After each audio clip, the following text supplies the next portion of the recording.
চট্টগ্রামের কোতোয়ালি থানার করিডোরে পড়ে থাকা এসব নথির বস্তায় রয়েছে হত্যা, মাদক, চোরাচালান, বিস্ফোরণের মতো বিভিন্ন গুরুত্বপূর্ণ মামলার কাগজপত্র, যা সম্প্রতি মহানগর পিপি কার্যালয়ের বারান্দা থেকে গায়েব হয়েছিল। গত ৬ জানুয়ারি মহানগর দায়রা জজ আদালতের সরকারি কৌঁসুলি কোতোয়ালি থানায় জিডি করলে নথির খোঁজে নামে পুলিশ।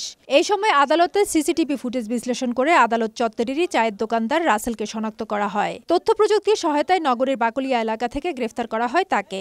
এরপর তার দেয়া তথ্য অনুযায়ী বুধবার সারারাত অভিযান চালিয়ে নগরের পাথরকাটা এলাকার এক ভাঙাড়ির দোকান থেকে গায়েব হওয়া নথির মধ্যে ৯ বস্তা উদ্ধার করা হয়। চুরির পর ভাঙাড়ির দোকানে ১৬ টাকা কেজি দরে নথিগুলো বিক্রি করে রাসেল। সে ২৮ থেকে ৩০ ডিসেম্বরের বিভিন্ন সময়ে অল্প অল্প করে নথি সরিয়ে নেয়। অপ্রয়োজনীয় বাতিল কাগজ মনে করে এসব নথি সরিয়ে বিক্রি করে দেয় বলে প্রাথমিকভাবে পুলিশের জিজ্ঞাসাবাদে জানায় রাসেল। এই ব্যাপারে আমরা তদন্ত করতেছি, তার সাথে আর কে জড়িত আছে অথবা অন্য কোনো ইস্যু আছে কিনা এটা আমরা তদন্ত করব, পরবর্তী ব্যবস্থা নেব।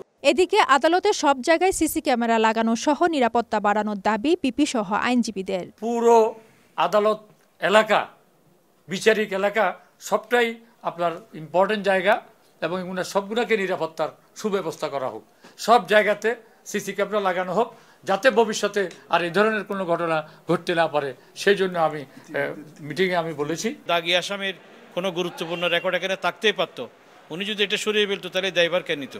তো আমার মনে হয় আজকের যে উদ্ধারটা হয়েছে এটা আমি পুলিশকে ধন্যবাদ জানাই। চট্টগ্রাম মহানগর পিপি অফিসের জায়গা না থাকায় গত বছরের এপ্রিলে অফিসটির বাইরে এসব নথি রাখা হয়েছিল।